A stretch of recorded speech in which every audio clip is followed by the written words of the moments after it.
Hello and welcome to another episode of Relationship Alive. This is your host, Neil Sattin. What do you do when you feel like you're the only one doing the work in your relationship? When things would just fall apart if you weren't on top of it, or if things aren't going so well and you're the only one who seems to care enough to try and make things different, to try and improve things. What do you do when you feel like you're the only one? And how do you know when it's time to maybe stop doing anything and walk away? Or, well, we'll see as we get deeper into it. There turns out there are a lot of options available to you, and some of them may surprise you. Before we dive in, I just want to remind you that Relationship Alive is my offering for you so that you can have the best possible relationships. And if you are finding the show to be helpful, please consider a donation. Every little bit counts, and it ensures that we can keep going with the mission of Relationship Alive. This week, I would like to thank Dave, Michael, Ruthanna, Holly, Ulrika, Jenny, Marie, Matthew, Timothy, Jeff, Angie, David, Audrey, Drew, and Anne. Thank you all so much for your generous and, in many cases, ongoing contributions to Relationship Alive. And if you want to make a donation, just visit neilsattin.com/support or text the word support to the number 33444 and follow the instructions. I also just want to remind you that I have a free communication guide for you with 3 simple things that you can put into practice that will radically transform the way that you communicate in your relationship and help you stay connected, even if you have really challenging things that you want to communicate about. Like, for instance, how you feel like you're the one who's doing all the work. If you want to grab the free guide, just visit neilsattin.com/relate. Or you can text the word relate to the number 33444 and follow the instructions. I do also have a complete Secrets of Relationship Communication course that you can grab. If you want more information on that, just visit neilsattin.com/course. And basically, I went through the best of the best tips on how to communicate well in a relationship. So this is different than just like general communication tips. It's relationship specific communication tricks and tips.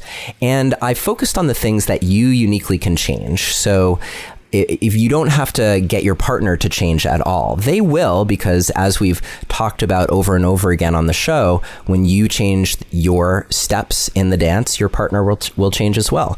But these are all your unique leverage points to change the way that you communicate and get better results, stay connected, and get more of a sense of intimacy with your partner, more of a sense of trust, more of a sense of understanding, and handle some tough or challenging subjects without things going off the rails. So that's what the communication course is all about. Again, visit neilsattin.com/course, COURSE, to check that out. And the last thing I'll tell you is that we have a group on Facebook. So if you're still on Facebook and want to check us out, come find the Relationship Alive community and click join. And you can connect with other like-minded souls who listen to Relationship Alive and are interested in creating a safe space to talk about relationships. Let's get on with the show and this question of how and what to do, how to know if you truly are the one who's doing all the work in a relationship, and how to know what to do if that is the case. So the very first thing that you want to get clear on is, what is the work that we're talking about? Are we literally talking about the work of, say, running your household, domestic duties, grocery shopping, cooking meals, cleaning, taking care of balancing the checkbook if you still balance your checkbook? Whatever it is that the kind of work that we're talking about? Or are we talking about things like stepping back and thinking about the quality of your relationship and whether or not it's what you want it to be? And if it isn't what you want it to be, putting in energy to try and make it different, whether that's going to counseling or a coach, or reading a lot of books, or listening to podcasts, and then trying to bring everything that you're learning and all the perspectives that you're getting on how to do relationship better to your relationship. Maybe that's the kind of work that you're talking about. It's important to get really clear on what you mean when you say, if you are the one who's saying, I feel like I'm the only one who's doing anything for this relationship. And if you're listening to this show because your partner has said to you that they feel like they're the only one doing all the work in the relationship, then you should also get really clear on what it is they're talking about. Because as it turns out, we all have different ideas about what constitutes the work of relationship.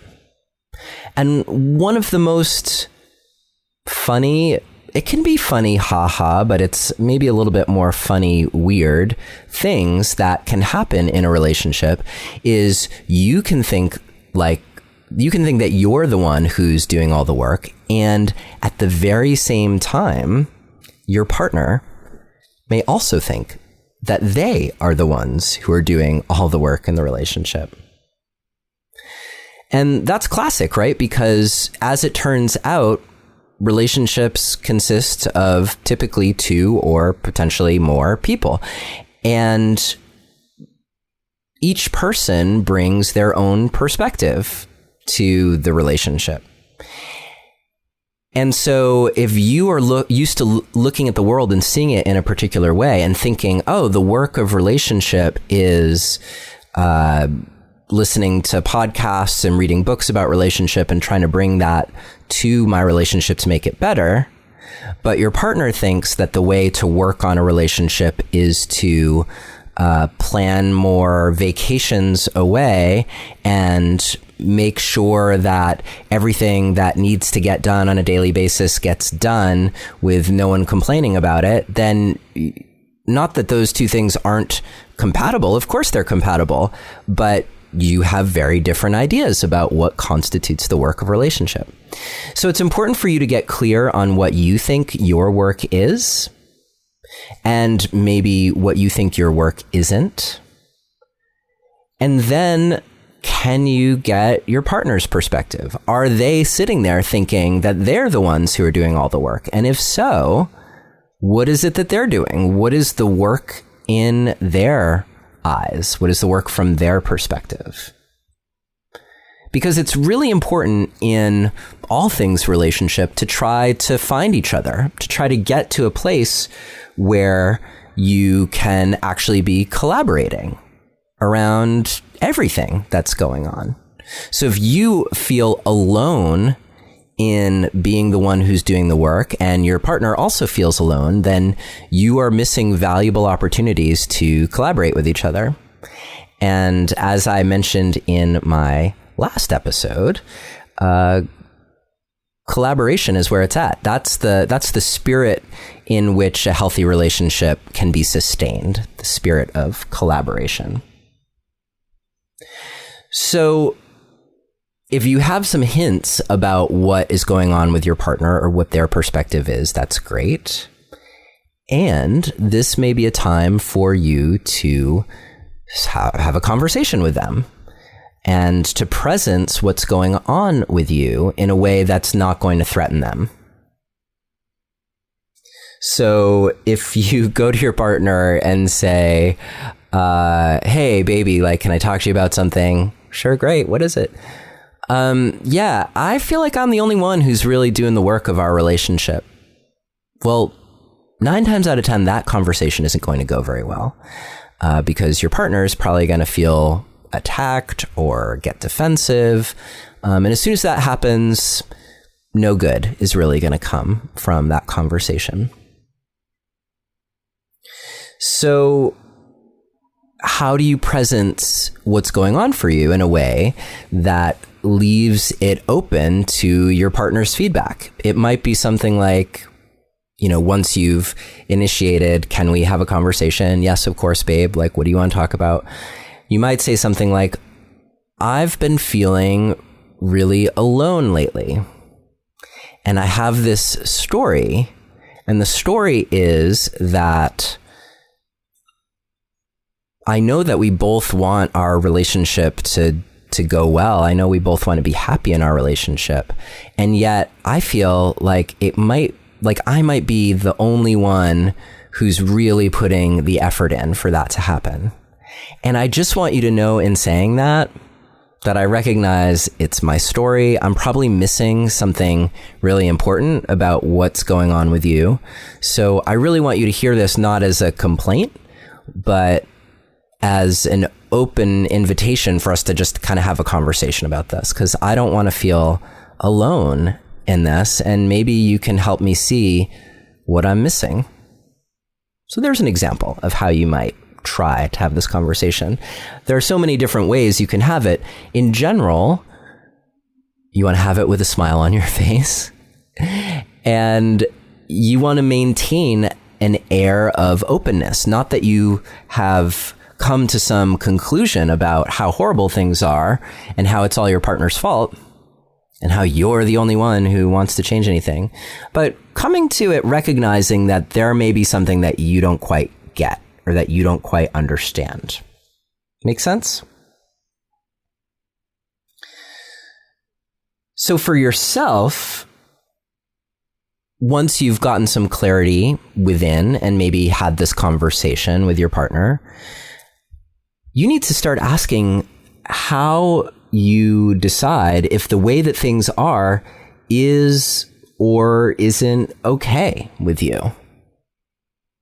Because as much as we want to be able to shift things in a relationship, there's only so much that we can change about ourselves, especially in the short term.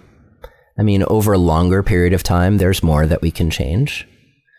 And we surely cannot change our partners, having tried and failed at that numerous times, and having had partners try and fail to change me. I can tell you with absolute certainty that other people cannot change you, and that you cannot change other people. So if that's the case, it's really important for you to get clear on what is happening right there in front of you. And along with what is happening, you got to get clear on what is and isn't okay about you. What can you and can you not live with? Are there deal breakers on the table? And if there are, what are those deal breakers? Get really clear about it. And then get clear on what's kind of the nice to have or would be nice, but if it never changes, you can live with it. And then there's any number of things in between. Okay? Do your best to get analytical about your relationship. Now, all of this is to say that if there's something important in your relationship that you feel like you're not getting, like for instance, if you don't really feel like you have an intimate connection with your partner, and I could be talking about sexual intimacy, like maybe you're not having sex as much as you would like to have sex, or the kind of sex that you're having isn't connecting in the way that you want it to be. Or maybe it's simply that you're missing, like you feel like you're alone. Like it's a greater environment of feeling like you're on your own, and you don't like that, just as an example. Or on the flip side, maybe you feel like you're being overwhelmed by your partner and their demands, and you need a little bit more space, right?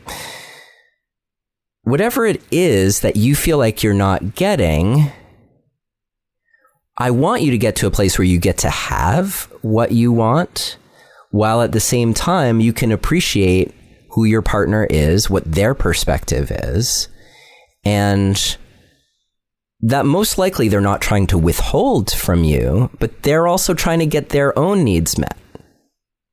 So in this dance of collaboration, the more clear that you are on what your needs are, and the more you're clear on what your partner's needs are, then you're able to start having conversations where you both get your needs fulfilled. And if you're just stuck in your silos, then you can't really have those conversations and you can't collaborate, and you'll probably just end up continuing to feel like you're not getting your needs met the way that you want to. Now, we're going to talk about some potential solutions in a moment. But before we do, there are a few more things that I want you to be thinking about. I'm wondering if you can get clear on why your partner is showing up the way that they are. Like, what has led you to this place where the two of you currently reside? What has unfolded over time that's led you to do what you're doing and that's led your partner to do what they're doing?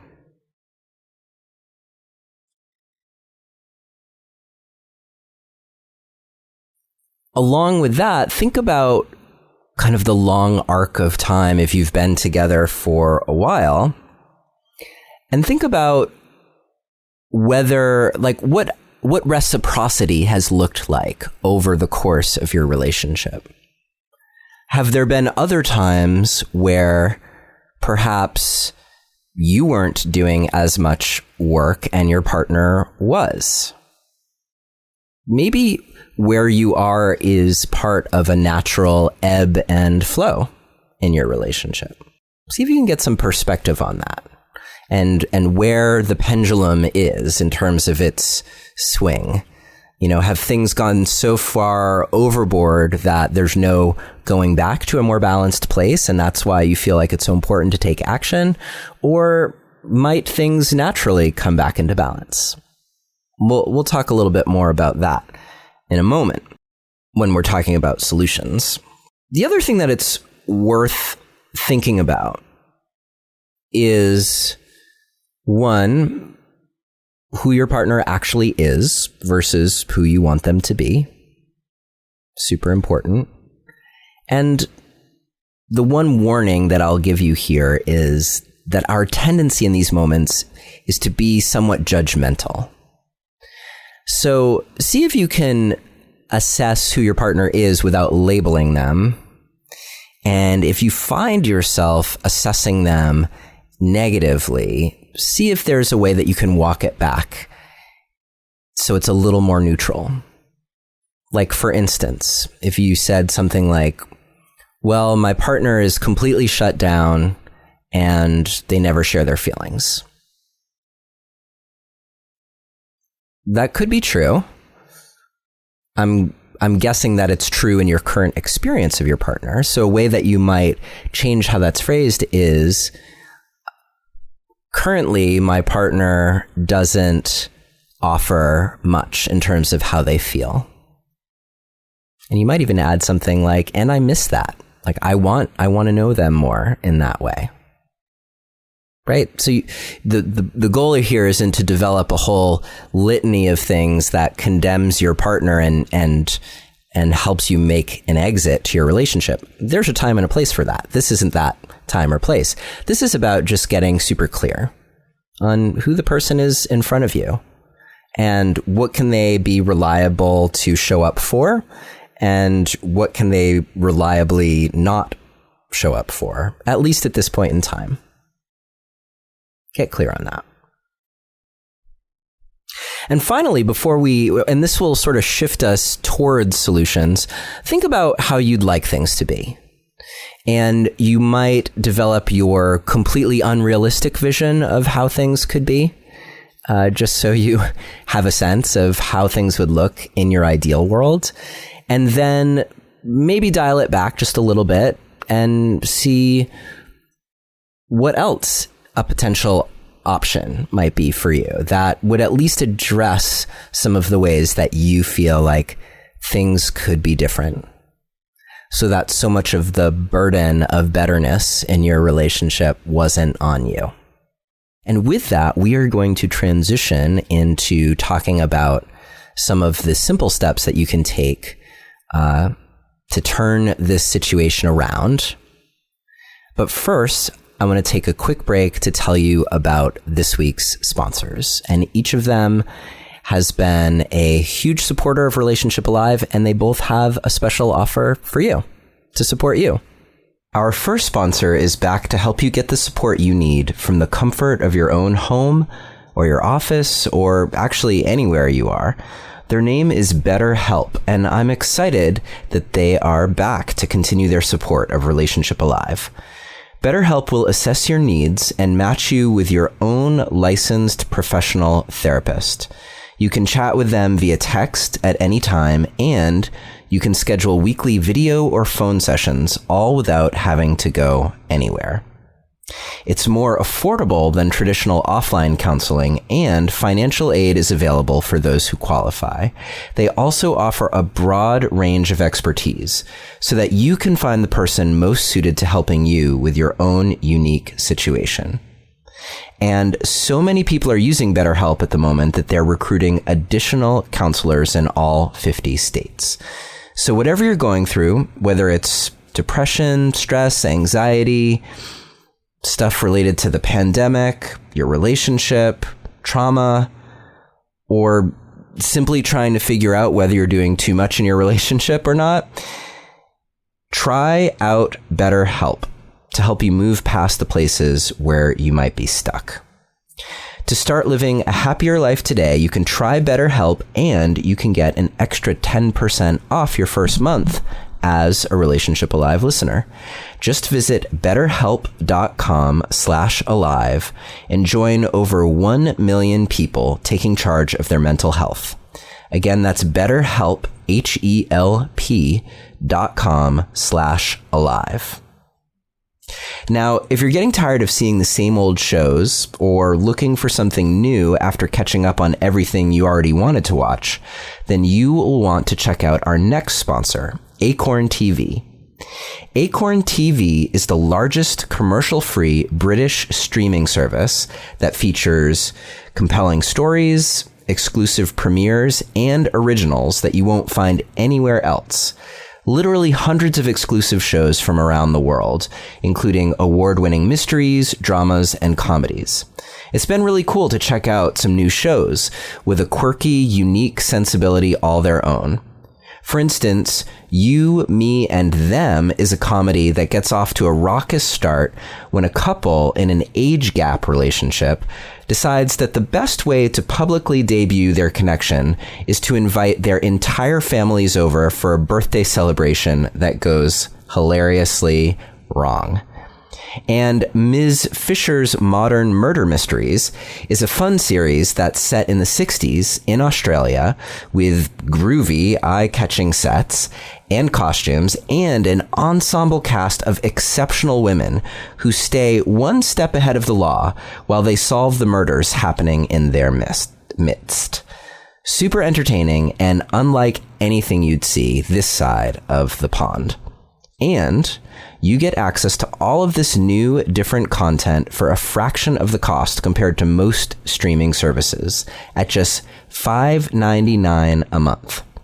As a Relationship Alive listener, they also have a special offer for you. You can try Acorn TV free for 30 days by going to acorn.tv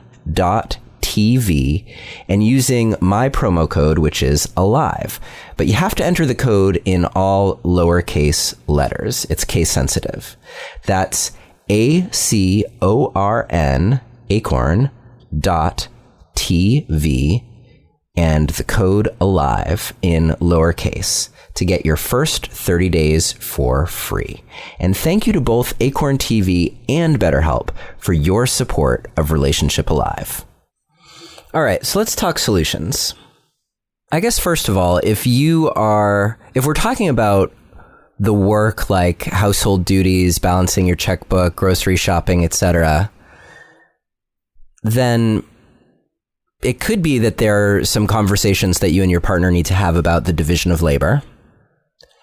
And if they truly aren't available to do some of these practical things, then see if there's any of it that you can delegate, right? There may be solutions. There may be other people who are willing to do these things for you at a fraction of the cost that it would be for you to do them, to take time out of your life to do them.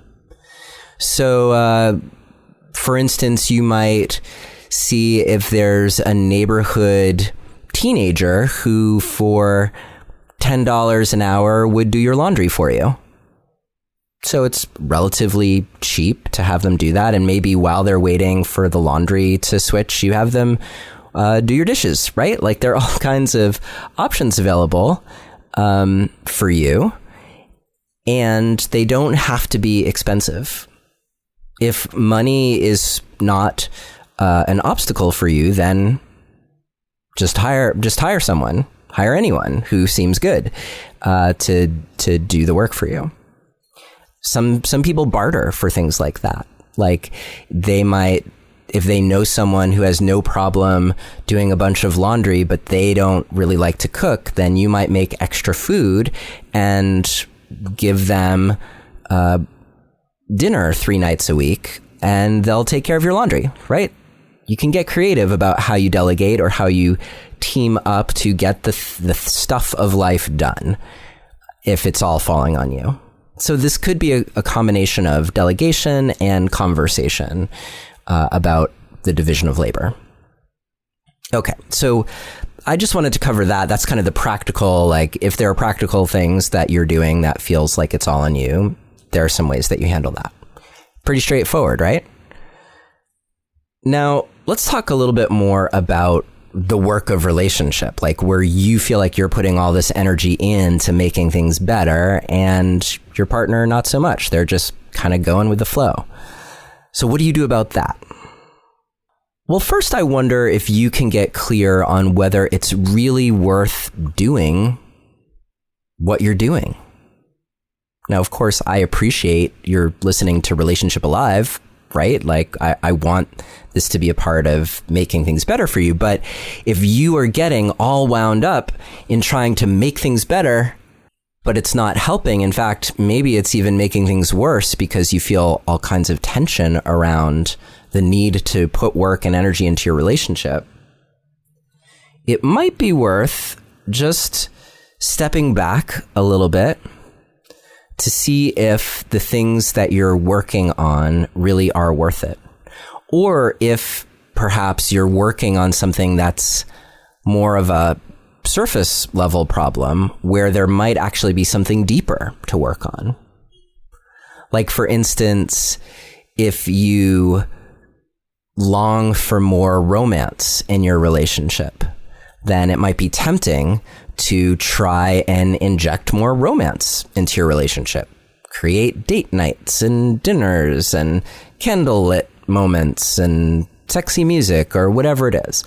Now, that may be all that's required. So I'm not telling you not to try those things. If you haven't tried them and they're not and you're longing for it, then try it. See what happens.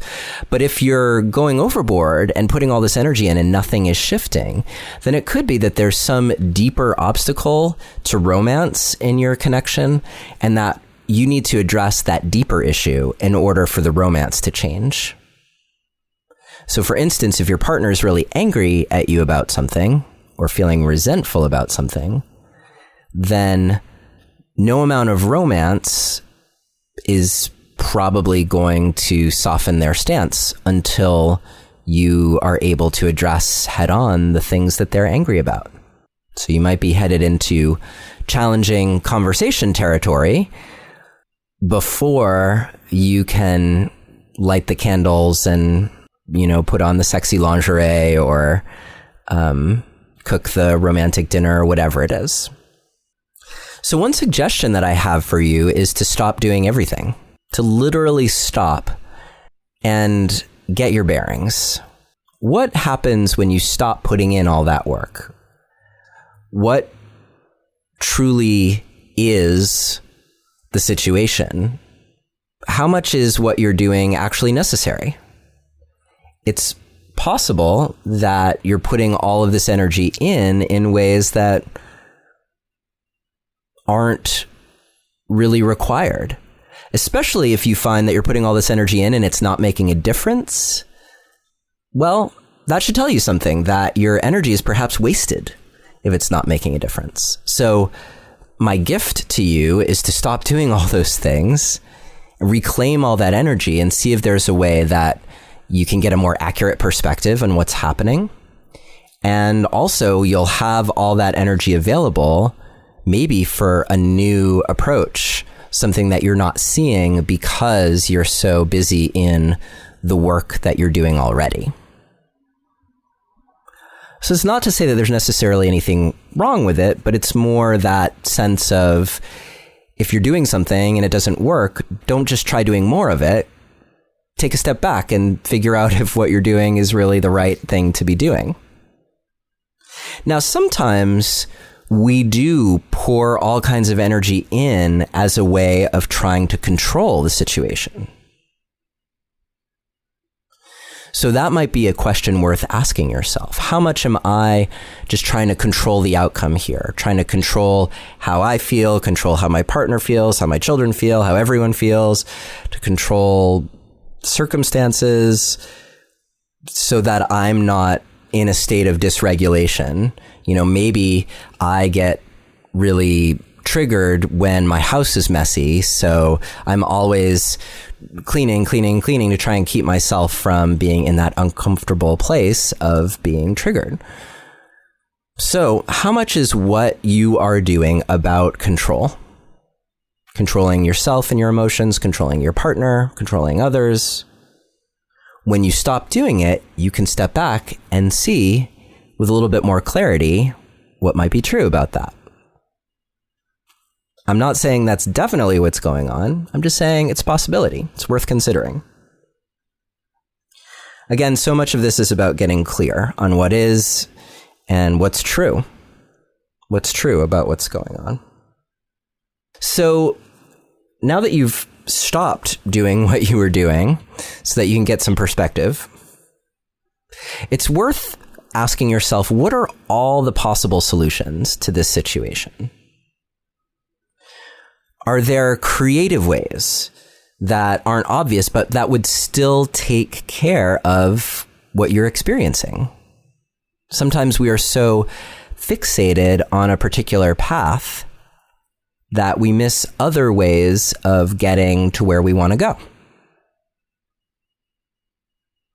Now, if you can get your partner on board with the fact that things just aren't quite right, you know, you're feeling isolated, you're feeling like you're putting all this energy in, you're wanting things to shift, that they aren't, and your wheels are spinning. If you can have the conversation with your partner where their response is, "Oh my God, I had no idea. Let's figure this out together." Well, then they might be really helpful in coming up with creative solutions to the problems that you're having. Sometimes our ability to solve a problem is limited by our experience and our perspective. So this could be one of those moments where it's a real gift to have your partner's perspective and to perhaps get some out-of-the-box ideas about how to change things. Now, I don't know what your specific situation is, so I don't know what those things would be. Sometimes as a coach, I help couples or individuals look at situations with a different perspective and try on all kinds of different possibilities for how you might arrive at a solution. And the benefit of doing that with a coach is that I'm not going to get offended, right? So if I make a suggestion and it's ridiculous, you can tell me that and I'm not going to take it personally. If your partner makes a suggestion and you think it's ridiculous, well, then it's helpful to be diplomatic in how you tell them that. Otherwise, you could have more problems on your hands, right? So whether you decide to get coaching help from someone like me or a therapist, or you do that together with your partner, having that outside perspective can sometimes be helpful in a situation like this. And by the way, if you are interested in getting coaching, you can just go to neilsattin.com/coaching and you can find out about what I do and how that works. So we've covered a lot of territory here, and there's perhaps one more important question for you that might help you get through this. And that is, how long are you willing to commit to this process? If you have a really clear vision, then you might even ask yourself specifically, how long am I willing to commit to get there specifically?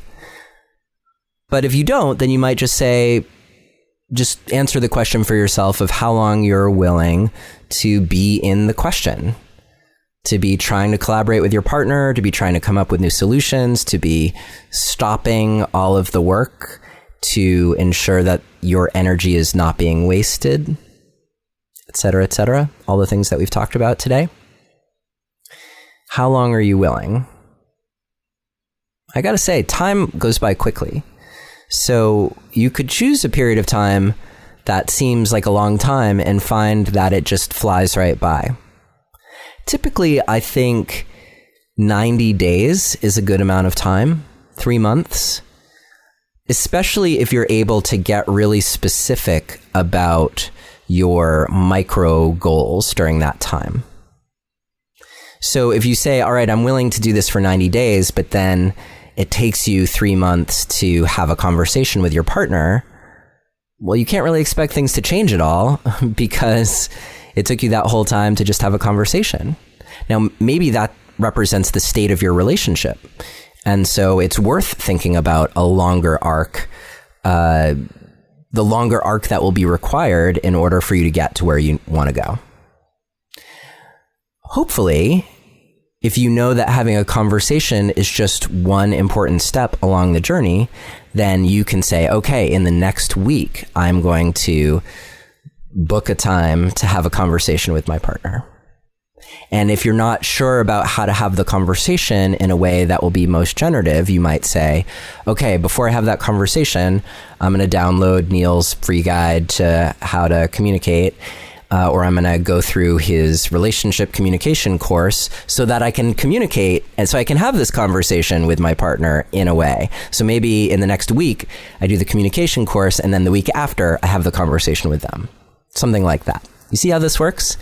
You want to break it down into discrete and accomplishable tasks that you can then do over the course of the time that you've said you were willing to commit to this process.